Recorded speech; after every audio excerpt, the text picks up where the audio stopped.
대통령도 있던 관점에 있어서 규제를 좀 풀어야 되지 않느냐라는 이런 뭐 기자들의 질문에 규제를 푸는 것은 그 여러 가지 뭐 장점도 있지만 단점도 있고 문제점도 네. 있기 때문에 신중할 필요는 있다는 입장을 견지했고요. 방금 이야기하신 핵심은 결국은 그 부분인데 어떻습니까? 일단 진단도 했고 신자유주의 체제를 좀 효과적으로 완화를 시키면서 여러 가지 뭐 포용적인 그런 분배들을 실현해야 될 것 같은데 이번에 그런 어떤 방향성이나 그런 어떤 대안들을 구체적으로 문재인 대통령이 좀 제시를 했다고 보시나요? 아니 이제 사실 앞서 말씀드린 것처럼 잘 건드리셨죠. 이게 회계문 내용을 보면 우리나라 지금 국민소득 3만 불이다. 세계 6위 수출 국가에서는 세계에서 7번째 경제 강국이다. 그러나 이 경제 성장에도 불구하고 국민들의 삶은 여전히 고달프다. 이건 네. 올바로 진단하셨잖아요. 네네. 그리고 또 하나는 이제 장기간 기업 소득의 비중은 경제 성장률보다 더 높아졌는데 가계 소득의 비중은 계속해서 낮아지고 있다. 그러니까 경제가 성장하면서 그 가실이 기업에 몰리면서 오히려 가계 소비는 줄어들고 있다. 네. 소득은 이 부분이고 그다음에 부의 양극화와 경제적 불평등이 세계에서 가장 극심한 나라가 되었다. 네. 이 부분은 뭐냐면 지금 사회 양극화, 그러니까 자산과 소득의 양극화가 미국이 가장 높았단 말이에요. 네. 그다음이 우리나라였어요. 네. 그런데 이제 거의 저희가 미국을 따라가고 있거든요. 그래서 이거를 좀 타개해야 하는데 이 언론적인 주장은 맞습니다. 네. 그리고 역시 승자독식 경제가 문제라고 이야기를 하셨잖아요. 네네. 그럼 승자독식 문제를 해결하기 위해서는 어떻게 하겠어요?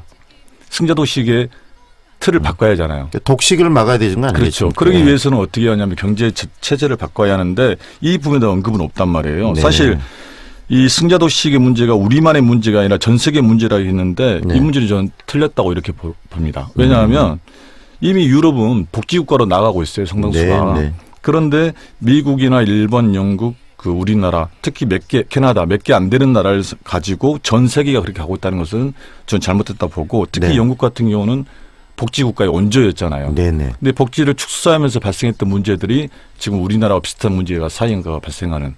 그래서 전 세계가 직면한 공통 과제라고 이야기하신 부분들은 좀 그랬다. 그리고 기본적으로 경제가 성장하면 복지가 유기적으로 함께 가는 게 네. 지금 전에 제가 아는 그 유럽의 체계입니다. 네. 지금 방금 정리를 좀 해주셨는데 이 3만 불 시대가 지금 됐지 않습니까? 그런데 네. 이 3만 불 결국은 그만큼 경제는 커지고 좋아졌는데 우리가 지금 서민들의 삶 자체가 팍팍하다.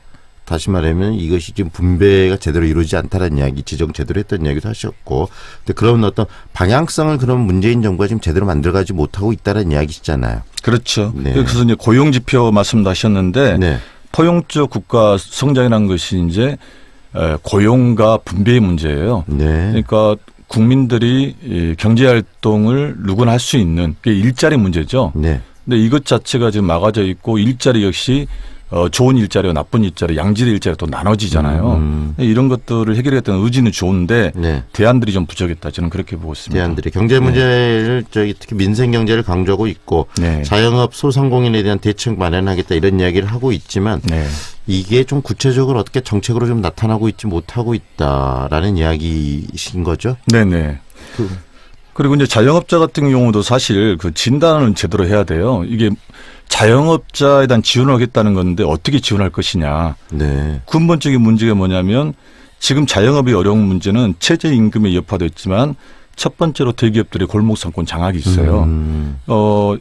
뭐 방송에서 이런 이야기도 들라고 모르겠습니다만 네. 세계적인 뭐 브랜드 있잖아요. 루이비통, 네네. 뭐 루이 모씨, 네, 루이 모씨, 네. 그 다음에 뭐 여러 가지들, 여러 네. 가지들, 굿땡땡이 네네. 이런 그 대규모 그 명품 샵들, 네네. 기업들이 뭐 편의점 사업 한다는 소리 못 들어보셨잖아요. 네. 골목에. 네. 그리고 빵집 한다는 이야기 못 들어보셨잖아요. 네. 근데 우리나라 대기업들은 지금 모든 걸 다 장악하고 있잖아요. 다방도 없어졌죠. 그러니까 경제가 기본적으로 우리 어렸을 때 보면은 옷가게 사장이 주민들한테 동네 주민한테 옷을 팔고 그 돈으로 저녁에 삼겹살집에 가서 삼겹살을 팔아주고 삼겹살 주인이 다음날 슈퍼마켓 가가지고 생필품을 사면서 동네 골목이 돈단 말이에요. 네네. 근데 이거를 대기업이 다 장악해버리고 커져버리니 네. 다행히 그러면서도 불구하고 자영업 비율이 26%에서 27% 그대로 있단 말이에요. 네. 이게 우리나라 가장 높습니다. 그러니까 선진국 같은 경우는 평균이 한 6%, 7%. 일본이 그 다음으로 한 18%예요. 네. 그러니까 자영업 비율이 높은 상태에서 그 상권을 또 대기업이 장악하고 있고. 그러니까 자영업 비율은 유지되어 있는데 그 자영업자들 가져가는 소득들은 줄어들 수밖에 없는 거잖아요. 당연하죠. 네. 그 또 하나는 문제는 지금 산업 구조의 변화예요. 예를 들어서 온라인 시장이 3년 만에 40조 원에서 80조 원으로 2배로 뛰었단 말이에요. 네. 이 말은 뭐냐면 이제 사람들이 그 옷가게라든지 돌아다니지 않고 컴퓨터 앞에서 클릭 한 번으로 이 쇼핑을 한단 말이에요. 네.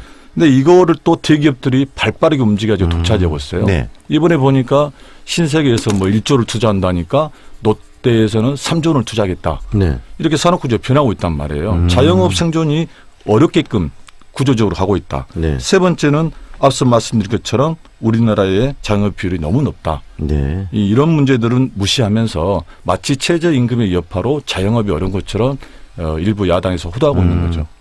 그 부분을 지적을 잘 해주셨는데 결국은 우리 경제가 살기 위해서는 대기업 중심의 어떤 문제점들이 구조적으로 개혁돼야 된다는 이야기 아니겠습니까? 네네네. 그리고 문재인 정부도 끊임없이 그 이야기를 집권 직후부터 해왔는데 그런 부분들에는 개혁이 하나도 이루어진 게 없어요. 지금 연초에 저희들이 뭐 천정배 의원이나 여러 뭐 정치인들과 이야기를 했을 때도 핵심을 그런 이야기를 했거든요. 대기업들을 개혁을 해야 되는데 말만 하고 있는 것이 행동으로 보이지고 있지 못하는 게 경제가 위축된 가장 큰 이유다라는 지적을 했는데 문재인 정부 특히 어제 대통령도 그런 진단을 하고 있지만 그런 대안들 대기업을 개혁시키려는 의지는 있으나 그걸 행동으로 보이지 못하고 있는데 그 이유는 뭐라고 보세요? 일단 대통령 단임제 5년 단임제잖아요. 네. 그러니까 기업들이 정권 초반에는 바짝 엎드리고 정권 후반기에는 또 시장 중심으로 논리를 편단 말이에요. 네. 문재인 대통령도 지적했다시피 1997년 우리나라 IMF 이후에 경제 구조가 대기업 중심의 경제 구조. 네. 그러면서 사회 양극화에 그 출발했다. 네. 이렇게 보고 있단 말이에요.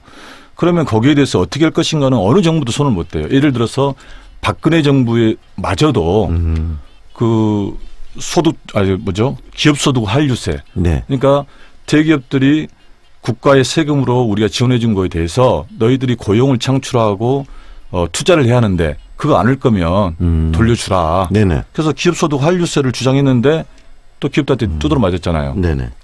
마찬가지로 그만큼 뭐 대기업을 저희들이 뭐 깔려는 게 아니고 네.